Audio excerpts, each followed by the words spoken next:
I've been in the nonprofit sector for nearly 40 years, and I've watched it grow, I've watched it evolve, I've watched it change.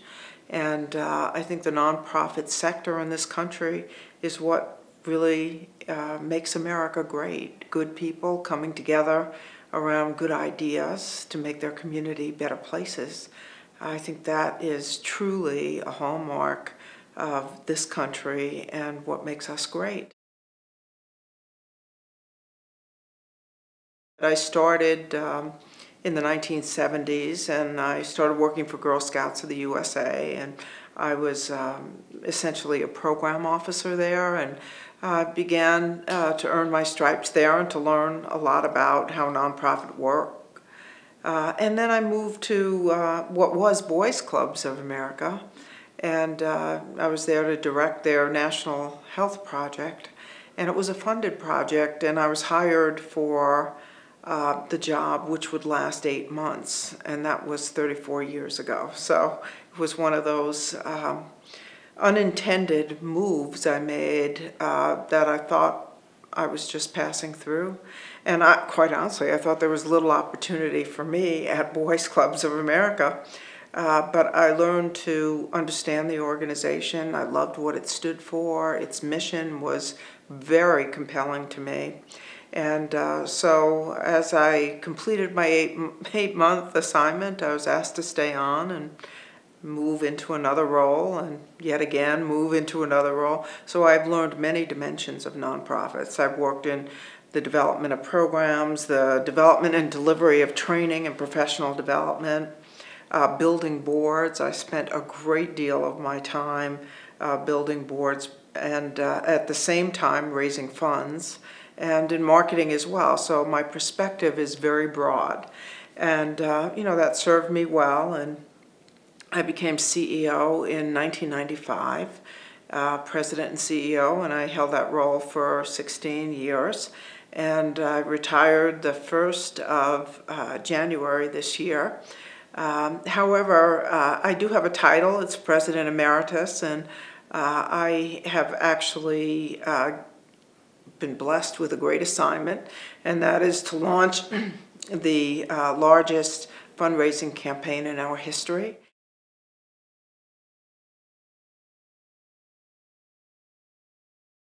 There are many changes in our history. One of the most significant changes was in 1990 when we became Boys and Girls Clubs of America. That was a really big moment and an important moment for us, in fact, I think brought about some really positive change in leadership roles across the movement, which were shared now by men and women, programs that are designed to treat boys and girls with equal respect, attention, and dignity. And I think we've come a long way as a result of that change. But many other things happened as well. And I had the good fortune of leading the organization through a very dramatic period of growth. We were convinced that there are too many people in America, young people, who go home after school and they're either on the streets or there's no one there to guide them, to encourage them, to supervise them, to keep them safe. And so we decided that we were going to double the size of the Boys and Girls Club movement. At the time, we were about 1,800 clubs, and we are now 4,000 clubs. We were serving a little over 2 million young people. That number has climbed to 4 million. We had collective revenues of about 458 million. Now that tops 1.5 billion. So we doubled in size, and that chapter was not designed just to increase our numbers. It was to reach and serve young people who need us most. So we started clubs on Native American lands, arguably the most forgotten children in America. We have over 200 clubs on Native American lands. We decided that we needed to be in public housing where many kids live in, circumstances where they have limited opportunity. So we opened 500 clubs in public housing. With Desert Storm, we made a commitment to military families, and now we have a Boys and Girls Club on every single military base here in the United States and across the world. So that's been a very positive development for us. For example, in our clubs, high school graduation is a priority. And we want our staff to interact with kids in all the positive ways they do. But we also want them to have conversations with our kids about the importance of going to school, the importance of good attendance in school, the importance of good behavior in school, the importance of doing well in school, and also to be able to say, we're going to support you in that.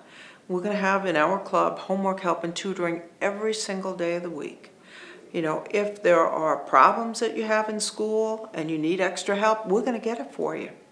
And you know what? We're going to work with your teachers too, so that we're a team and that we can identify any opportunities that might make your experience in school better for you.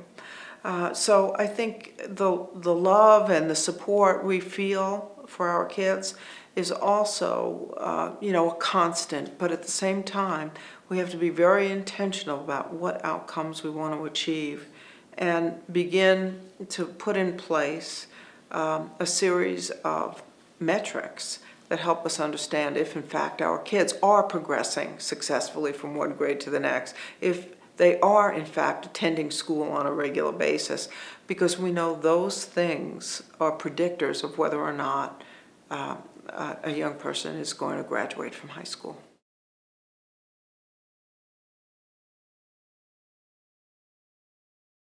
We're very aware that there are issues in this country that are rising to a level of serious concern. And so if you look at the high school dropout rate in America, I mean, think about this, only 7 out of 10 young people are going to graduate from high school in the United States of America. In some of our major urban areas and among minority populations, only 1 out of 2 will graduate from high school. And when you think about that, you begin to understand that the risks are great. So our future workforce is at risk, our global competitiveness is at risk, our national security is at risk, our country is at risk of going from great to good to something less. 1/3 of the kids in this country are overweight or obese, driving up healthcare costs, not to mention their own personal health, nor the psychological and emotional trauma that comes with being young and heavy, overweight, or obese. I mean, that's not a good life, a happy life for a young child to live. And so, you know, we have issues in the country, and we have to come together and solve those problems for the sake of our kids and for the sake of our country.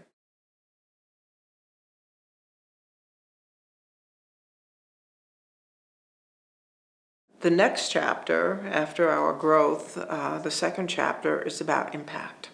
And our objective is to be as deep in our impact as we are broad in our reach. We now have 3 very clear priorities. 1 is academic success, 2 is healthy lifestyles, and 3 is good character and citizenship. And associated with each one of those key priority impact areas are very clear outcomes. For academic success, our outcome that we're seeking is that every child who walks through our doors progresses successfully and on time from one grade level to the next, graduates from high school with a good plan for their future. We also have very clear goals in terms of healthy lifestyles, in terms of the amount of exercise our kids get a week and their nutrition habits. And we also look at character and citizenship from the standpoint of giving young people opportunities to engage in positive ways, to bond with their community and bond with people who care. And the result of that is less involvement with juvenile crime. So not only are we clear about what areas are our concern, we're clear about what the outcomes are that we seek to achieve.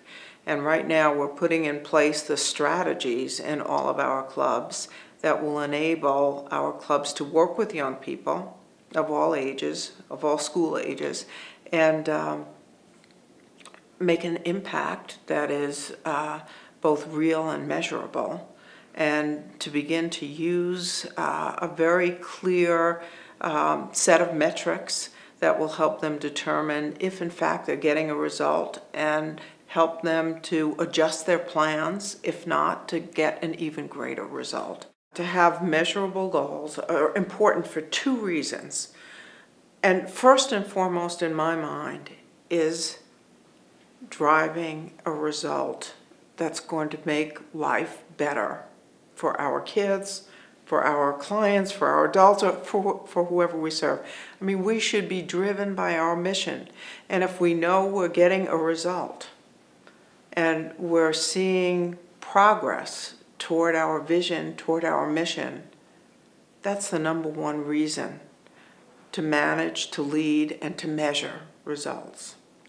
Secondly, is that the needs are great and the resource needs are greater. And in order to be effective in raising those resources, the donor community wants us to be able to answer the question, so what are your outcomes? What are you striving to achieve? How are you measuring them? And are you succeeding? And it's okay if we're just beginning this journey. It'll take some time, and it can be complex. But in the end, when you look at your results, if you're not getting the results you want, what adjustments do you have to make sure your kids are going to graduate from high school? That, to me, is the first question. And then to be able to say to a donor, here's our plan, here's our outcomes, here's how we're doing, and here's how we're going to do better. That's what you use the data for, to get better and also to communicate, not just to donors, but to everybody about the kind of results you're getting. I think that's what will distinguish nonprofits in this day and age.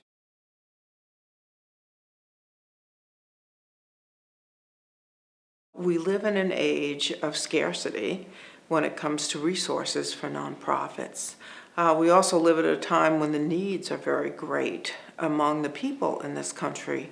And so nonprofits are faced with a very significant challenge to meet the needs in the community, to make a difference in people's lives, and to garner the resources that's going to enable them to do that. And so Boys and Girls Clubs of America, we take this very seriously. The idea of making an impact is our primary driver, that we want to be sure that the young people who come into our clubs not only love the club and enjoy the experience and have the human contact and encouragement that makes them dream big dreams and think they can accomplish anything, but also we want to see some real tangible results, that they are performing well in school, that they are exercising regularly, that they are, spending their spare time in positive ways, serving the community and not involved in the juvenile justice system. So our metrics are very clear about that. If you look at the nonprofit sector, the demands on the nonprofit sector are going to grow and the resources are going to shrink. They are shrinking. I mean, it is what it is. And we are going to have to get highly focused on being as effective as we can be in meeting the needs of the people in our community. And in order to know we're able to meet the needs and deliver on our mission, we have to have the kind of leadership that recognizes the value of a nonprofit, recognizes the importance of feeling and relationship in their organization, but at the same time understands that we have to lead an organization toward outcomes that are going to increase the effectiveness of our mission.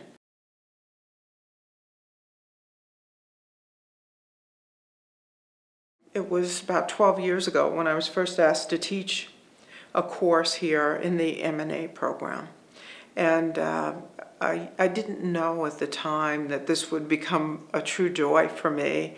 I've been doing it for 12 years now, and every year I walk away with an unbelievably positive feeling about the program, about the students, and about how they're going to make an impact in their organization and their community.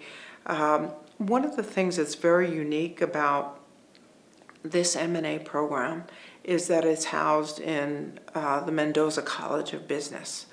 And, you know, to me, there are so many lessons that we can learn from business, and vice versa, by the way, that I think it's one of the most unique and enriching master's degree programs in nonprofit administration. And I say that with great confidence. The quality of the students, the quality of the faculty, the caring of the faculty about the students and vice versa, as well as this notion that there are ideas that we can learn and implement about business and nonprofits. You know, ideas and marketing programs and planning strategies, finance strategies, return on investment, you know, KPIs, key performance indicators.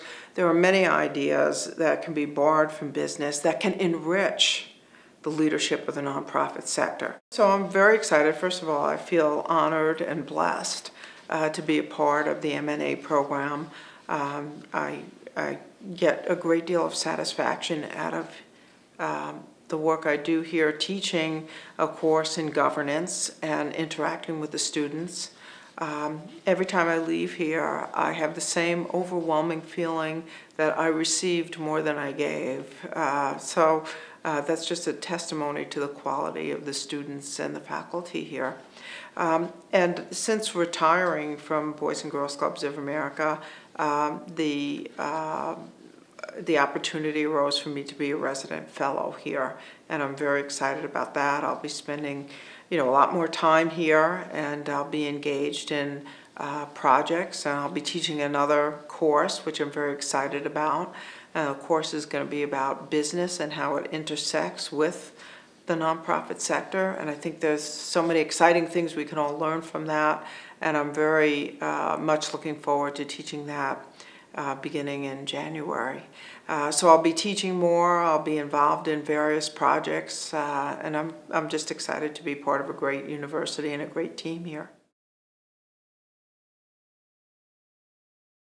Now, in my own career, you know, when I was young, there was no school for nonprofit management, and I found myself learning from board members.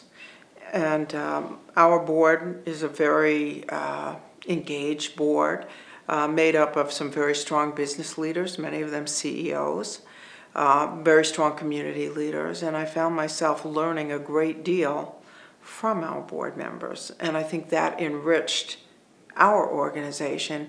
And I see that happening here at Mendoza with the Masters of Nonprofit Management, where we really get the best of both worlds. We have people who know and experience, have rich experience in the nonprofit sector, but we also have faculty that come from the business perspective that enrich the program immeasurably.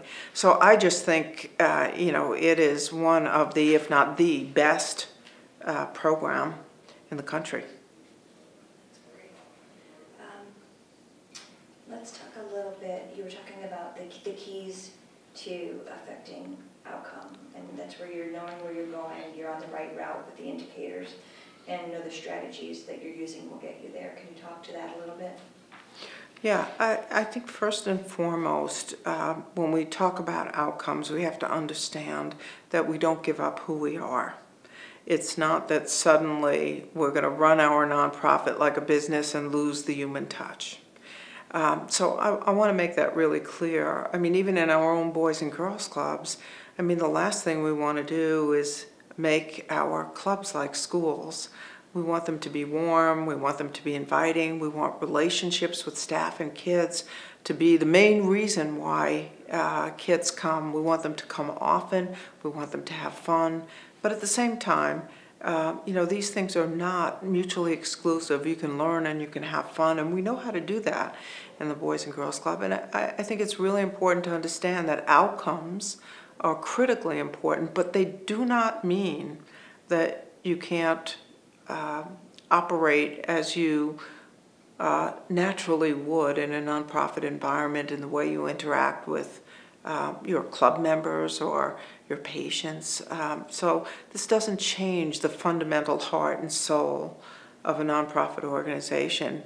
It shouldn't, and it is not mutually exclusive. A very key ingredient in this new world we live in is leadership, nonprofit leadership, people who know and understand how to lead both staff, professionals, and volunteers to make a difference. So in this day and age, it's not enough to talk about anymore how many people you serve. You have to answer the question, so what was the result? What was the outcome? And that kind of leadership, leading an organization to a result, is more important today than ever. And it will be more important and enable a nonprofit to garner the resources it needs to get the job done. Because when you have the scarcity of financial resources and escalating need, the resources are going to go to the organizations that can demonstrate their effectiveness, and that have the leadership and the skills to say, here's the outcomes that I seek, here's my plan to get there, and here's how I'm going to measure it. Let's see. Do you want to talk to the need to sort of change the mentality of those who work in nonprofits, that that it's not just about helping people, but it's also about working better, not from a leadership, but more from an employee level? I think the professional staff and the volunteer staff of nonprofit organizations are there primarily because they want to do good. They have big hearts and they want to bring about positive change. And for me, that's what drew me to nonprofits as well. I mean, I say this all the time. When I get up in the morning, I can't wait to go to work because I know I'm going to make a difference. And then I go home at night and I think about what I did, and I can't wait to get up tomorrow morning to go to work because I know I can make another difference.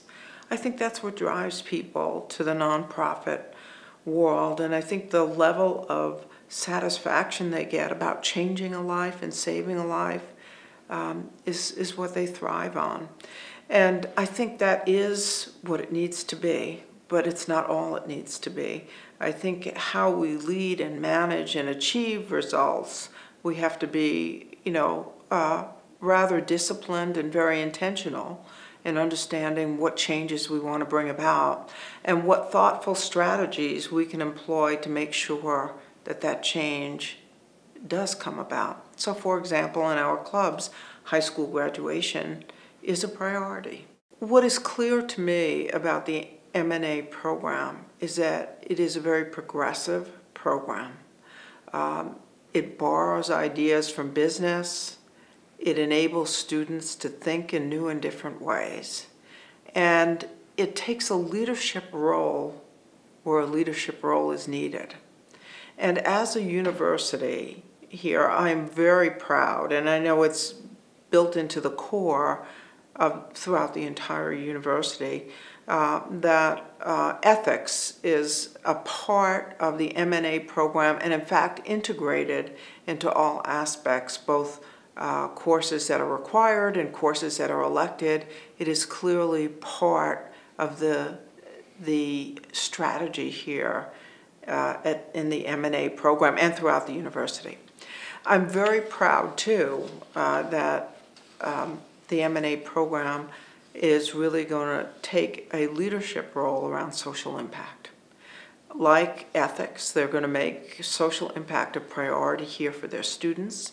It will be integrated throughout the M&A program, both in the core courses and in the elective courses, and it will prepare the students here to go forth, to go back to their communities, to go back to their nonprofit organizations, and to begin to implement the strategies that will enable them to get deeper and better results for their clients, for their members, for their community, because they will have had the experience of social impact here and its priority throughout their courses. So that's a real leadership role, a real commitment from the M&A program, and I couldn't think honestly of a more important one at a very critical time in the history of nonprofits and in, quite frankly, in the history of the country.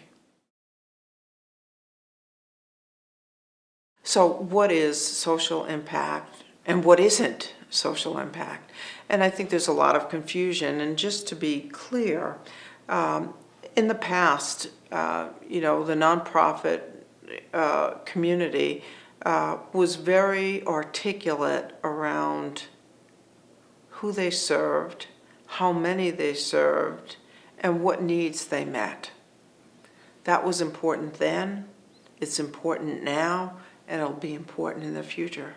But when you think about social impact, you also have to answer the question, what difference did you make? So to say we serve a certain number of people and we meet their needs in nutrition or education, all that is important. But without answering the question, what difference did you make, you fall short of social impact. I think that's point number one. And I think our nonprofit organizations are very good at measuring their reach, and I think that shouldn't go away.